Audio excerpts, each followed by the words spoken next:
Hello दोस्तों, आप सबका बहुत बहुत स्वागत है, अभिनंदन है। आरपीएफ कांस्टेबल 17 मार्च के दोस्तों सेकेंड शिफ्ट का एग्ज़ाम दोस्तों हो चुका है।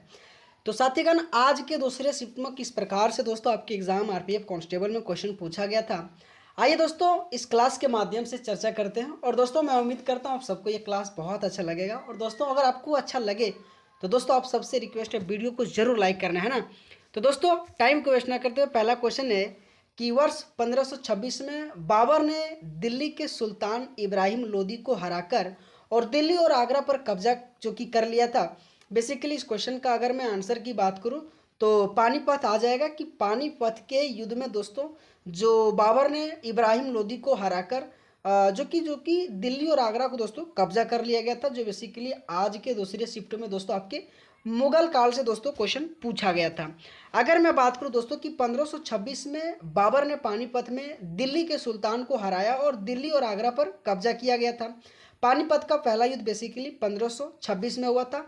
दोस्तों पानीपत के 3 युद्ध आपको याद होना चाहिए, आपके एग्जाम में हमेशा क्वेश्चन पूछा जाता है कि पहला आपके बाबर के साथ, दूसरा आपके अकबर के साथ जो बेसिकली 1556 में होता है, और तीसरा बेसिकली 1761 में। ये तीनों दोस्तों बेसिकली पानीपत युद्ध किसके किसके बीच हुआ था, आपके एग्जाम में हमेशा दोस्तों क्वेश्चन पूछा जाता है। अगर साथीगण मैं बात करूं कि पानीपत का पहला युद्ध मुगल आक्रमणकारी बाबर और इब्राहिम लोदी के बीच लड़ा गया था। दोस्तों मैं आपको एक बार पुनः कह रहा हूं, मैं तो हमेशा कह रहा हूं दोस्तों कि आपके एग्जाम में 1857 की क्रांति, मुगल काल और दिल्ली सल्तनत और दोस्तों एक मौर्य सल्तनत काल, दोस्तों मैं लिख के दे रहा हूं दोस्तों, इतना आप कर लीजिए। आपके एग्जाम में हिस्ट्री से 1 से 2 क्वेश्चन पूछा जाता है हर एक शिफ्टों में, आपसे बाहर नहीं जाएगा दोस्तों, 2 नंबर पक्का हो जाएगा, है ना। अगर दोस्तों मैं अगला क्वेश्चन की बात करूं कि जगदीशपुर जो बिहार में 1857 की क्रांति का नेतृत्वकर्ता कौन था, मैंने कहा ना दोस्तों आपके एग्जाम में 1857 की क्रांति बहुत इंपॉर्टेंट है। दोस्तों जब से एग्जाम आपके आरपीएफ कांस्टेबल का शुरू हुआ है, जाके दोस्तों अभी तक आप उठा के देख लेना मेरे साथीगण, अगर आपके पेपर में 1 से 2 क्वेश्चन आपके 1857 की क्रांति से नहीं पूछा गया हो तो आपको कहिएगा।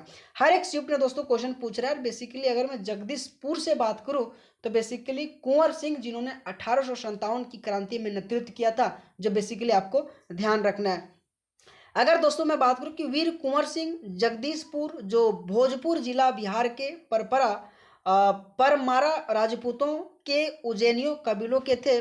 अगर मैं बात करूं दोस्तों 1857 के विद्रोह में कुंवर सिंह को उनके सेनापति हरे कृष्ण सिंह और उनके भाई बाबू अमर सिंह दोनों ने सहायता प्रदान किया था, ये भी पॉइंट याद रखिएगा। और दोस्तों आपके 1857 की क्रांति से मैं हर बार कहता हूं कि मंगल पांडे जी से संबंधित क्वेश्चन आपको याद रखना है कि 34वें इन्फेंट्री से संबंधित था। और दोस्तों जितने भी महान क्रांतिकारी किस जगह से नेतृत्व किया था, आपके लखनऊ से नाना साहब से क्वेश्चन पूछा जाता है, आपके इलाहाबाद से क्वेश्चन पूछा जाता है, आपके अवध से पूछा जाता है कि इन सभी स्थानों से कौन से क्रांतिकारी ने नेतृत्व किया था 1857 की क्रांति में। बेसिकली साथीगण आपको ध्यान रखना है। अगर मैं अगला क्वेश्चन की बात करूं कि संविधान का 7वां भाग बेसिकली किससे संबंधित है, दोस्तों आपके एग्जाम में हमेशा आर्टिकल, भाग और उनसे संबंधित अनुसूची से क्वेश्चन बार बार पूछा जाता है।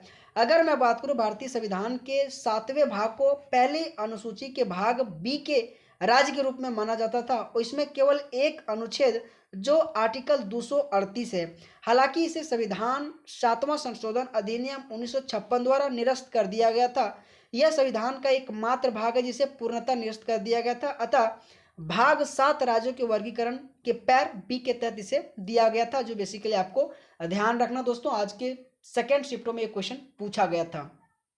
दोस्तों आपको मैं फिर पुनः कह रहा हूं दोस्तों, भाग और अनुच्छेद और आपकी अनुसूची से संबंधित दोस्तों क्वेश्चन बार बार आपके आरपीएफ कांस्टेबल में पूछा जा रहा है। दोस्तों पुनः आपके एक 1857 की क्रांति से आज के दूसरे शिफ्ट में क्वेश्चन पूछ लिया कि 1857 के विद्रोह में पराजित होने के बाद नाना साहेब कहाँ पलायन हो गए थे, दोस्तों नेपाल में हो गया था। दोस्तों मैं कह रहा हूँ ना यार, 1857 की क्रांति बहुत इंपॉर्टेंट है आपके एग्जाम में, एक बार अच्छे तरीके से पढ़ लेना जिनका एग्जाम अभी भी बचा है। तो बेसिकली जो नाना साहब है ना, आपके कहाँ पे पलायन हो गया था 1857 की विद्रोह के पराजित होने के बाद, तो बेसिकली नेपाल चले गए थे। अगर मैं बात करूँ कि नाना साहेब मराठा साम्राज्य के एक भारतीय पेशवे थे जिन्होंने 1857 के विद्रोह के दौरान कावे पोरा जो कानपुर से विद्रोह किया था, आपको बेसिकली याद रखना है कि कानपुर से नेतृत्व बेसिकली किसने किया था, तो बेसिकली आपके नाना साहब ने किया था। ये आपके पॉइंट याद रखिएगा, आपके एग्जाम में पूछा जाता है। अगर मैं बात करूं वह कहाँ जो कि जाता है कि पेशवा नाना साहब 1857 के विद्रोह में पराजित होने के बाद आखिरी साल नेपाल के जंगलों में बिताया था। ऐसा कहा जाता है कि नाना साहब को संभवतः वर्ष 1861 में एक बाघ ने मार डाला था, जो उसका हत्या हो गया था। अगला क्वेश्चन दोस्तों कि T.H. विनायक राम एक प्रसिद्ध संगीतकार जो बेसिकली किस वाद्य यंत्र से जुड़ा है, तो घटम से। दोस्तों आपके एग्जाम में 5-6 इंपॉर्टेंट टॉपिक है। पहला दोस्तों लोक नृत्य, दूसरा दोस्तों आपके शास्त्रीय नृत्य, तीसरा दोस्तों जनगणना, चौथा दोस्तों वाद्य यंत्र, पांचवा पंचवर्षीय योजना, छठा दोस्तों आपके एग्जाम में हमेशा 1857 की क्रांति, आपके मुगल काल, आपके मौर्य सल्तनत काल, हमेशा दोस्तों इनसे संबंधित क्वेश्चन पूछा जाता है। और T.H. विनायक राम बेसिकली आपकी घटम से संबंधित है।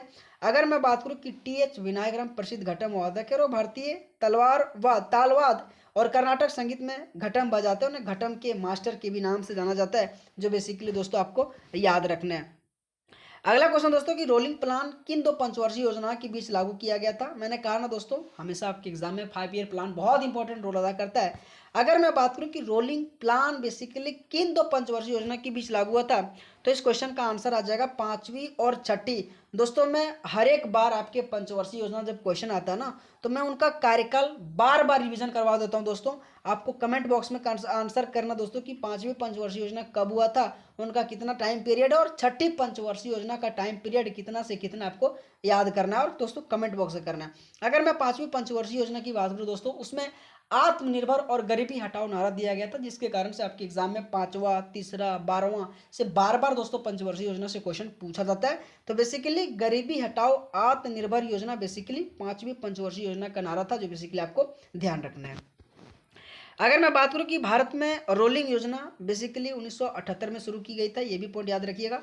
रोलिंग योजना की अवधारणा गुरनार मिर्डल द्वारा जो कि गढ़ी गई थी। 1980 में सत्ता में आने के बाद भारतीय राष्ट्रीय कांग्रेस सरकार द्वारा इस योजना को फिर से खारिज कर दिया गया था और एक नई 6ठी पंचवर्षीय योजना शुरू किया गया था। अगला क्वेश्चन है कि भाषा किस अनुसूची के अंतर्गत आता है। दोस्तों 8वीं अनुसूची के अंतर्गत में आता था। पहले 14 था, वर्तमान में 22 था। हमेशा 15वीं जो कि भाषा कौन सा है, नमक से क्वेश्चन पूछा जाता है। तो दोस्तों आपके एग्जाम में हमेशा 22 के 22 दोस्तों भाषा, एटलीस्ट 15वीं जो कि भाषा सिंधी आपको बेसिकली याद रखना है। 1967 में सिंधी भाषा को जोड़ा गया था, जो बेसिकली आपको याद रखना। और सिंधी जो आपके 15वीं भाषा, ये भी याद रखिएगा। अगर मैं बात करूँ बाद में 3 भाषाओं जोड़ा गया, कोंकणी, मणिपुरी, नेपाल, जिसे हम नमक कहते हैं। और ये कब शामिल हुआ था, ये भी बार बार आपके एग्जाम में पूछा जाता है कि बेसिकली 1992 में 3 भाषा जिसे हम नमक कहते हैं, कोंकणी, मणिपुरी, नेपाली। और आपके 15वीं भाषा अगर मैं सिंधी की बात करूं तो बेसिकली 1967 में शामिल हुआ था। अगर 2004 की बात करूं तो 4 भाषा बोडो, डोंगरी, मैथिली, संताली, ये आपके 4 भाषा अन्य जोड़ा गया था। ये भी बेसिकली आपको ध्यान रखना दोस्तों। आपके ये भाषा से रिलेटेड आपके अनुसूची 8 से संबंधित ये जो स्लाइड है ना दोस्तों, आपके एग्जाम के लिए बहुत इंपॉर्टेंट है। आपको ध्यान रखना दोस्तों, आपके एग्जाम में बार बार इस तरीके से आपके क्वेश्चन पूछा जाता है।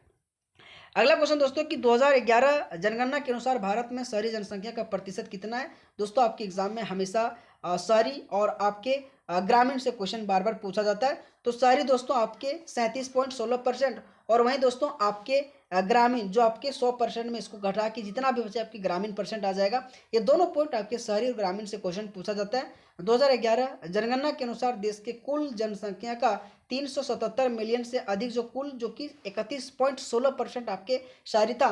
बाकी जितना भी बचेगा दोस्तों आपके ग्रामीण आ जाएगा। ये दोनों पॉइंट आपको याद रखिएगा। कई बार कई बार आपके शहरी से पूछ लेता है, कई बार आपके ग्रामीण से पूछ लेता है। ये दोनों पॉइंट आपको याद रखना है। अगर मैं बात करूँ कि तमिलनाडु सबसे अधिक शहरीकृत राज्य बना हुआ, जिसमें 48.4% आबादी शहरी क्षेत्रों में रहती है। इसके बाद केरल जो 47.7%, महाराष्ट्र जो 45.2% के बाद रहता है। अगला क्वेश्चन दोस्तों कि भारतीय संसद में संशोधन करने की शक्ति बेसिकली किसके पास है। संसद से पास है दोस्तों। और जो संसद आपके आर्टिकल 79 के बारे में हमारे संविधान में जिक्र किया गया है, ये भी दोस्तों बेसिकली आपको पॉइंट याद रखिएगा। तो दोस्तों आप सबको क्लास कैसा लगा, और दोस्तों अगर आपको क्लास अच्छा लगा होगा तो दोस्तों आप सबसे रिक्वेस्ट है यार, वीडियो को जरूर लाइक करना। तो आप सबका बहुत बहुत धन्यवाद दोस्तों। थैंक यू सो मच आप सभी मेरे साथीगण का।